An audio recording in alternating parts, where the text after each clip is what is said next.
Welcome to the Real Estate and Wealth Podcast, where I hope to make real estate easy for you. If you're new here, make sure you subscribe to the channel as well as like this episode to help me out. Now, today we are talking about investing using the BRRRR method and what that is. And we just came off of a Letitia James saga talking about what she did to commit mortgage fraud to purchase real estate. And we talked about her classifying a 5-unit as a 4-unit. We talked about having an investment property, commercial investment property, being listed as a residential primary property and the implications of that. And we also talked about her classifying her father as her husband on her loan documents and what that actually means. Now, she really didn't have to do any of that if she would have just used this method to be able to purchase an investment property. So I want to show you so that you don't get yourself in hot water trying to do things that will be considered a felony. Okay, so what is BRRRR and what does it stand for? Let's break that down so that you understand. So the B is the buying.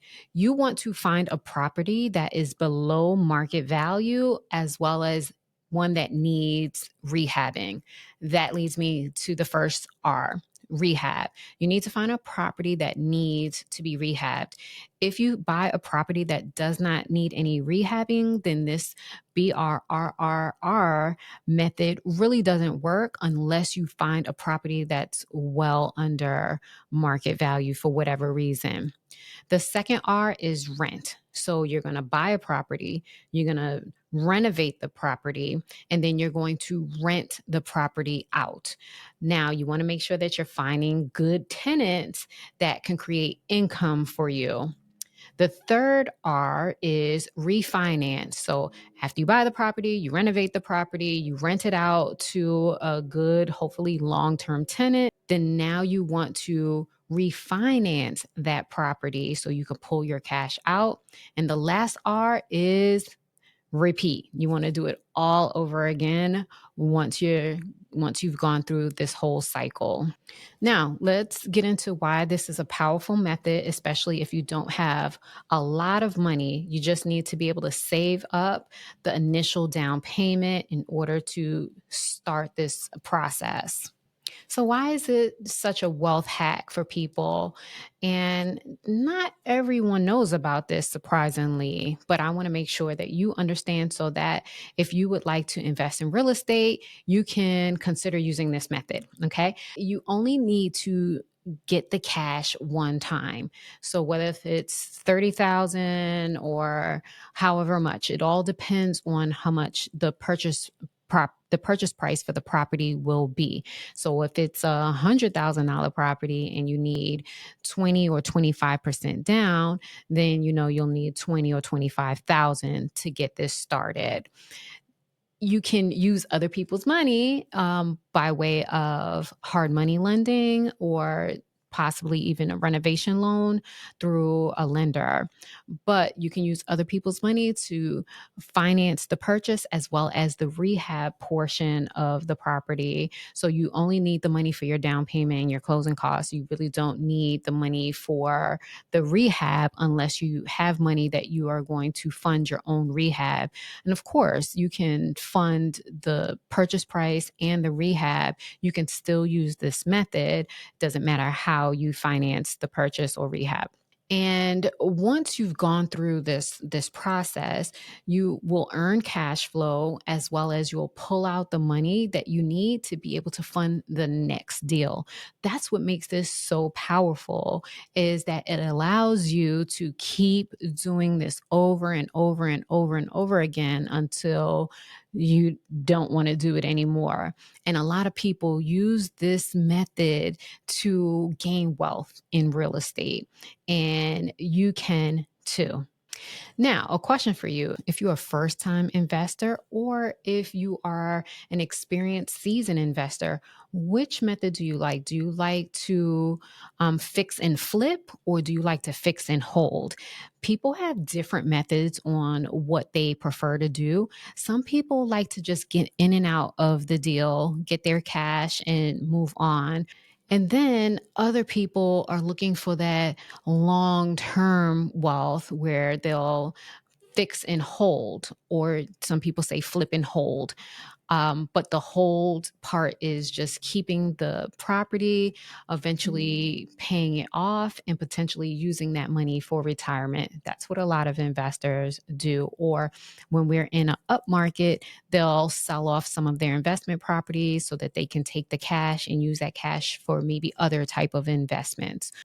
So let's look at real number examples to help you really grasp this method. So let's think of a purchase price of 200,000. You were able to find a property in your state, or you can find one in any state really that works for you, that you might feel comfortable and you have resources in that state, or you have the ability to go and spend some time in that other state and buy properties, because the state that you live in, maybe the property values are just really high and maybe you can't afford to invest in real estate there. But there are several states across the United States that the property values are a lot lower. Today, we're talking about for you to be able to fix the property and hold it. So, real world example is you find a property that's $200,000. That's the purchase price. This property needs work. So, you need to find the ugly duckling of the community that you can buy and you can fix it and make it beautiful. Then the rehab cost will be about $50,000. And you know this because you got a contractor to go in there and give you an estimate. So your total in would be the 200,000 acquisition cost plus the 50,000 rehab cost. That's $250,000 that you have into this property. Now you want to find out what the after rehab value is. You can kind of do this on your own if you know how to do comps. If you're familiar with doing that, that's fine. But if you're working with a realtor that is helping you find this investment property, they should be able to give you what the after rehab value is in comps. And make sure you get a copy of those comps so that you can see. You want to see what kind of rehab is being done, because if in the area that you're buying in, they have a higher end rehab, you want to make sure that your rehab is also higher end so that you can get that same after rehab value. So you don't want to, in the area they're doing granite countertops or Corian countertops, and you put a laminate countertop in. That's going to devalue your property. And you want to make sure that that rehab cost, the estimate that you get, is estimating the type of rehab that you need to do for that area.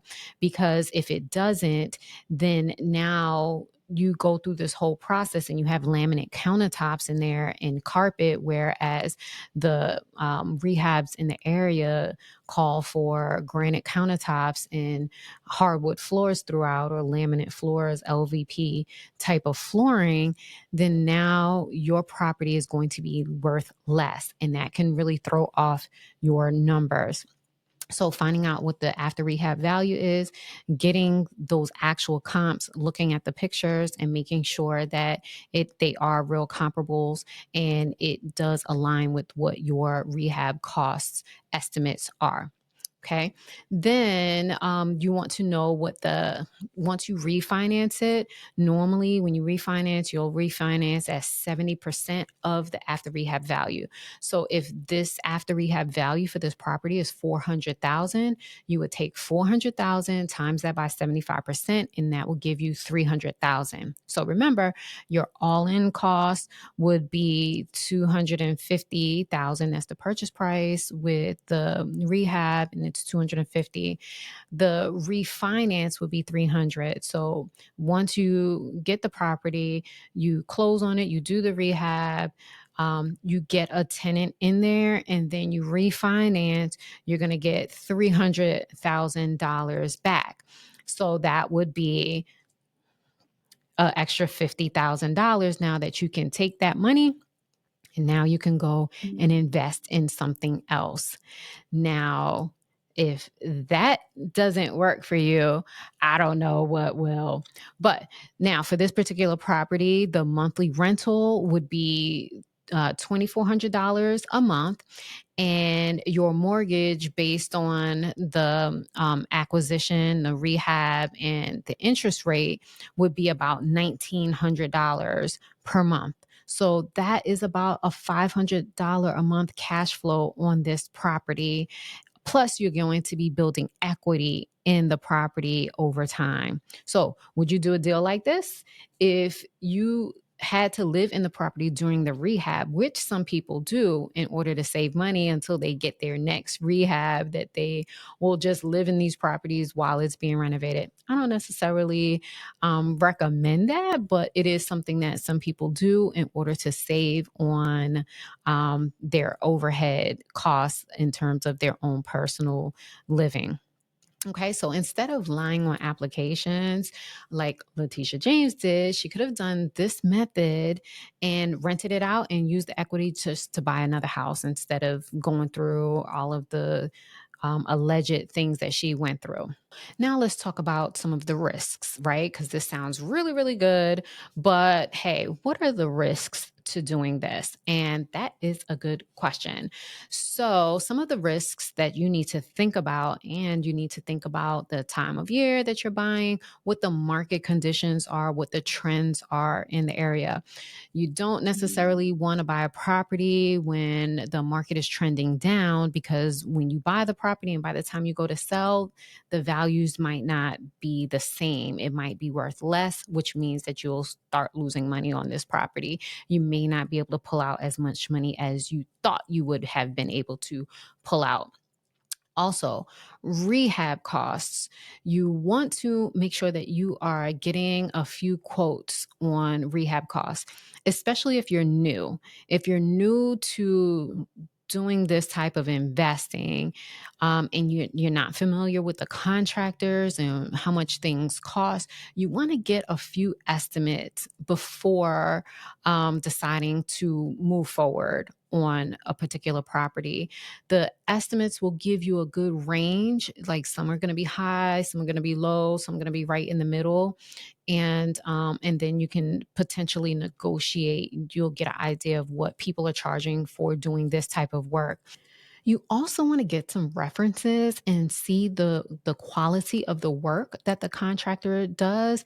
The worst thing is to hire a contractor and they do terrible work, and now you have to pay someone else to go in and fix what they did. So that can be that can be a risk to this whole method.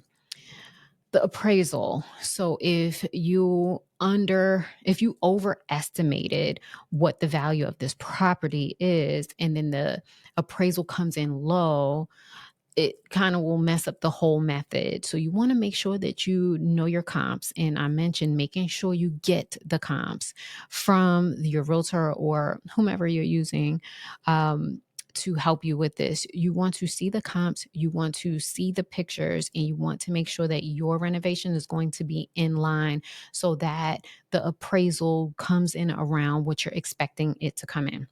Another risk, getting bad tenants. And I could tell you from personal experience, having bad tenants, it just ruins the whole experience. So you want to make sure that you're properly screening your tenants before you're allowing them to go in. Work with a property manager that this is what they do.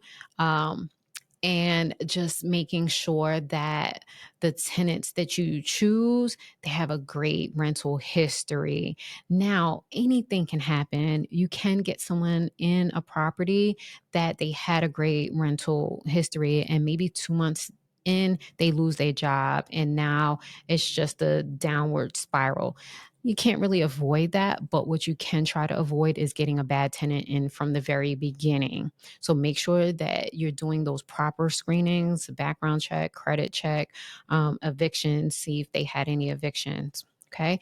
Another risk is by the time you go to refinance the property, the interest rates may have gone up. So that changes all of the numbers that you were banking on. So you want to make sure that you do have a few different lenders that you can use, because lenders have different overlays on their loans and different interest rates that they will potentially charge you. So try to have a few lenders in your pocket so that when it comes time to refinance, if someone quotes you something that's a little too high, you can maybe switch to another lender so that you can keep this thing going.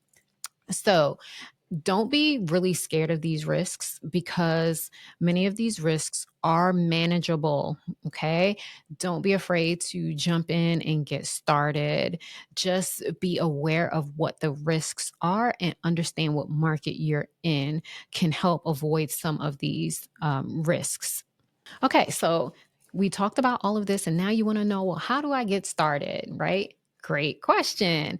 So, first, you need the money for your down payment. I recommend reaching out to some lenders. You can reach out to some commercial lenders. You can reach out to some hard money lenders and finding out what their qualifications would be and how much money would you need based on, say, a $200,000 purchase price, and you'll be able to compare the different lenders. So while you are saving up your money, you can do that research and you can find someone that will fund this deal for you. So when you're ready, you can just go full steam ahead. Find a good investor friendly realtor that works with investors. There's a lot of realtors that really don't work with investors. I'm a realtor that I don't work with investors. And if someone calls me about that, I'll tell them immediately that I don't work with investors. You want someone that's investor friendly, because you might be putting in a lot of offers on properties. A lot of investors put lower offers on properties, and you want someone that's familiar with the area.